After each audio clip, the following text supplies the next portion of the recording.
We're there. We're there.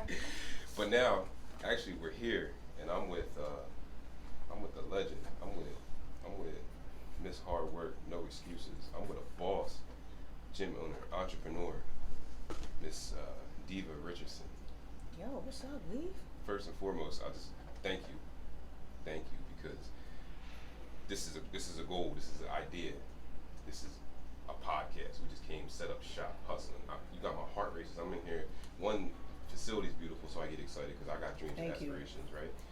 And then it's like, podcast, what? We can do that right now. Boom, I got it in my truck. Set it up. Here's the space. Let's do it. I love it. But that's how you win, man. Yo, that's how it should be done. Yeah. Like, that's how you make stuff happen. You like, yo, Steve, I got this podcast. Like, all right, well, I got time. You got time? Bet. Let me get out my car. Boom. That's opportunity. Right now. And you was prepared. Let's go. And that's what people don't get. If You know why? Yeah. Because Why? we've been practicing. Yo, We've been come on, practicing, son. We've been practicing. This ain't just happened. You just said it earlier. This gym didn't just appear. It did not. It started off, first things first, download an app. Somebody that I listened to said the easiest way to make a podcast, you want to make a podcast, download this Anchor app, start recording. It's the Instagram for your voice. There you go. That was a year and a half ago. There right? you go. Now I'm podcast starter kits. I'm on Amazon. Little tiny bit. This grew into this, that this is going to be a whole shindig one day to where we're going to have a whole Get studio. yourself a studio, bro. With a That's desk. the level. Yeah. Question always is, how do we get here? How do we get here? We kind of talked about it earlier. One, you and I, how do we get here? And two, how did we get to sit in this lavish office? From what I remember, it was 2011, 2012, CrossFit One Force, Friday Night Lights. Aaron Kelly comes up to me, says, I want you to meet somebody. And then, boom, Diva Richardson and Ryan Leaf are friends, and we don't have to speak, or maybe never even had too deep of a conversation, but there's a vibration here, and we connect. How do we get here to have this beautiful facility? How do we get here? We got here because probably 8-9 years ago, I was training. The goal is always to make people better, right? So when I first started making people better, I was doing it on my own dime. I was out in the park. I say all the time, I used to train for free. Right. And people still wouldn't come. Like, it's crazy. I used to train, but I had to kind of keep pushing at it. And once people showed up, we went from the park to the gym. I mean, because I've been doing this 20 years now. I started teaching classes, shifted into personal training, and once I started doing all that, and I get to these facilities, I had to brand again, get people to train with me, get people to come to my classes. But it's been, the consistent part has been, I'm always showing up to make people better. I'm always showing up. The goal is to show up, make them better, and in the process of making them better, I get to do what I love and make a living. That's winning. So you said you did it. We used to say it all the time. He told me one time, Rise, gonna be a time where you're gonna say we couldn't give it away. We would give it away. Come do it. And I have to catch myself now, understanding that now you're running the business. Can't give it away now. That's done. You can't give it away anymore. But what does that mean to be training in a park? When people hear that 20 years, you heard what she said. She said 20 years. You heard what she said. She said 20 years of practice. If you follow this woman, you look around like, oh, how'd she do that? You got 20 years. Let's talk about it. Everybody who's winning, and I think unfortunately, I have a love-hate with social media, and I think social media is everybody's highlight reel. Okay? So now when you see Diva, you see businesswoman, entrepreneur, all that stuff, but the 20 years prior, the Diva doing nightclub security, the Diva working in the kitchen, Diva teaching dance on the weekends, you know what I mean? Diva training or being available to train even when I didn't have clients. Why? Because I didn't want to miss opportunity. That was all during that time. You know what I mean?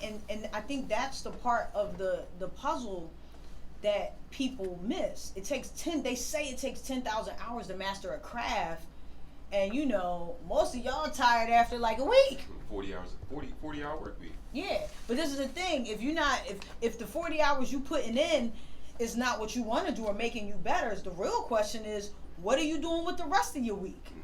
What other hours are you putting in? Crazy equation. You'll love this. I was just talking to my son. My son says to me, he was like, Mom, I don't know how you get up early every day. I said, you want to know why? I said, I'm going to tell you why. they not gonna see this, but I'm gonna give you the numbers. I said, son, if I spend 4 hours a day working on my craft 7 days a week, right? He's like, how many hours a day? He's like, oh, it's like 28 hours. I said, okay, so let's take that 28 hours a week that I'm working on, you whoever is working on their craft, and multiply that times 52 weeks, right? 1,456 hours. I said, so let's say that's your regular person. I said, this is what I do. I'm going to spend 6 hours working on my craft, 7 days a week, right? That's 42 hours. Multiply that times 52, that's 2,184 hours. I'm better than you because I've outworked you. I put 800 more hours into my craft. So I'm not winning because I'm special. I'm winning because I'm outworking people. That's why I get up at 3 a.m. You don't have a choice. You don't. It's hard, right? So yesterday you sparked an Instagram day for me the other day. You were shouting out some of you said entrepreneurs, right? And I put out there some questions for if you had any questions for myself. Yeah. They said one of the questions is what's the hardest part of owning your own gym? I'll let you answer that question. Hardest part of owning your own gym?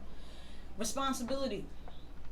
People see the glamorized version of you're an owner, which comes with prestige. You have a place, which comes with prestige. Everybody assumes you're making money, but the truth of the matter is, I got a shit ton of bills because the business is bills. Yeah, I'm living. I'm still growing. I'm in my infancy. I'm only a year and a half. You'll know I'm winning trust me, when I'm really winning, you'll know because I'll be at location number 2. All right? It really takes 5 years to really build a business. So I ain't done shit yet, but the hardest part is I am responsible for 20 individuals. It's not just my livelihood. If we don't win, I got 20 people who don't eat. That's ownership. And a lot of people don't think about that. Like, think about it. Everybody you employ who works for you, no matter how many, like, they rely on that money. So if you don't have customers and you're not winning, they're not eating.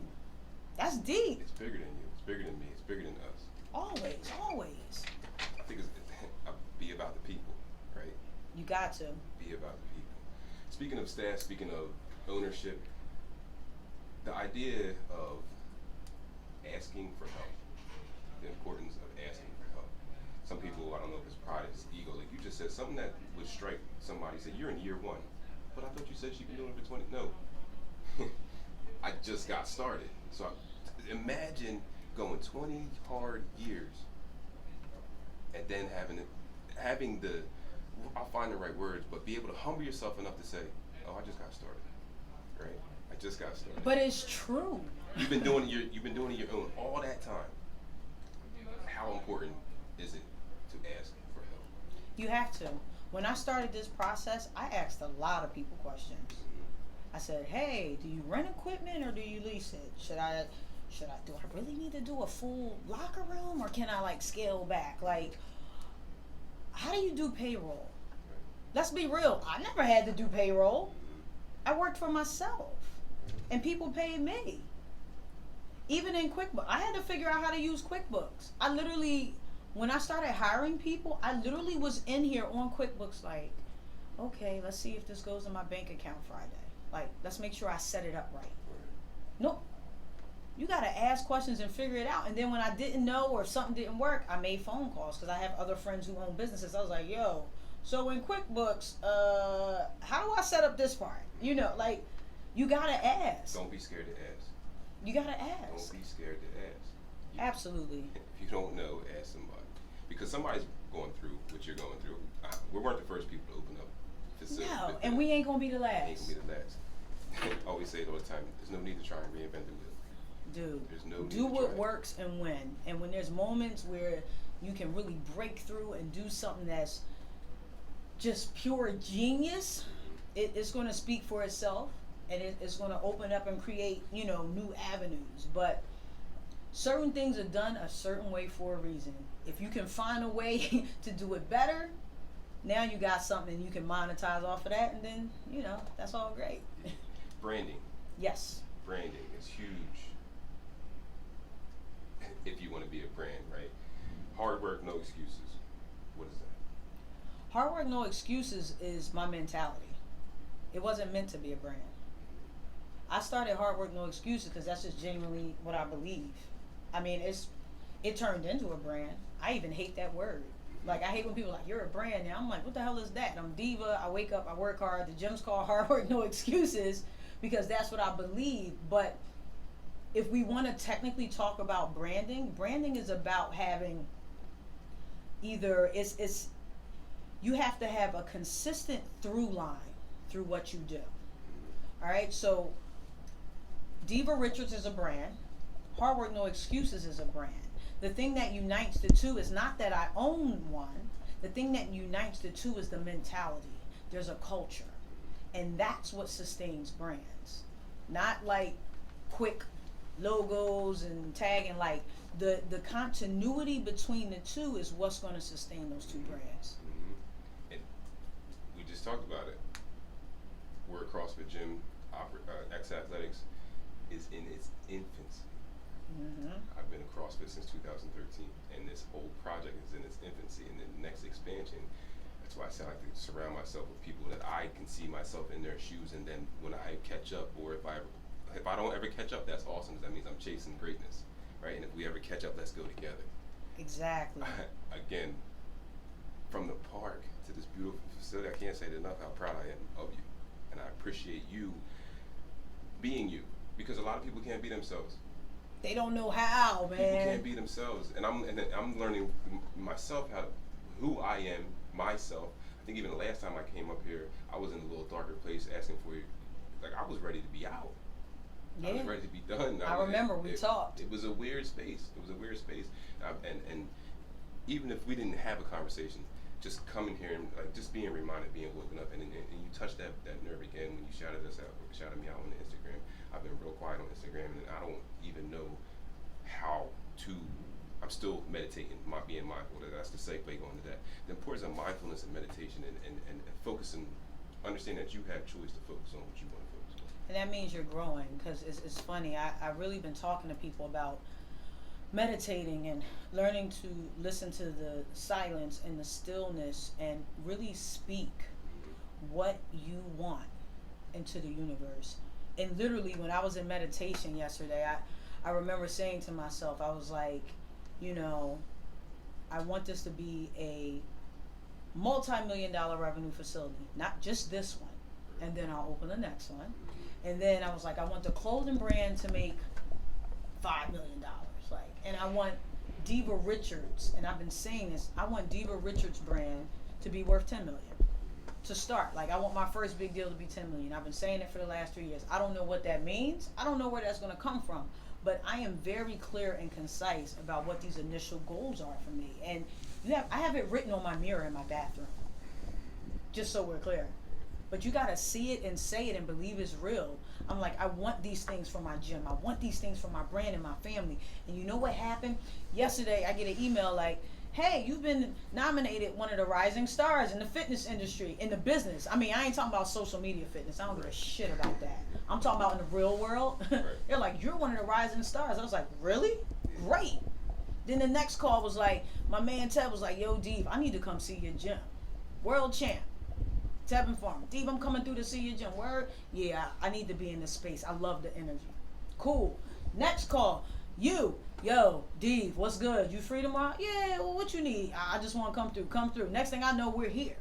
Like, because I'm putting this energy out, man. I need it. I want the good shit. I want the good shit, man. If you're picking me up and carrying me, but I'm grabbing on it. You know what I mean? Like, I need to be around people who are winning and who are trying to do better, because all it feeds me, man. I'm like, wow.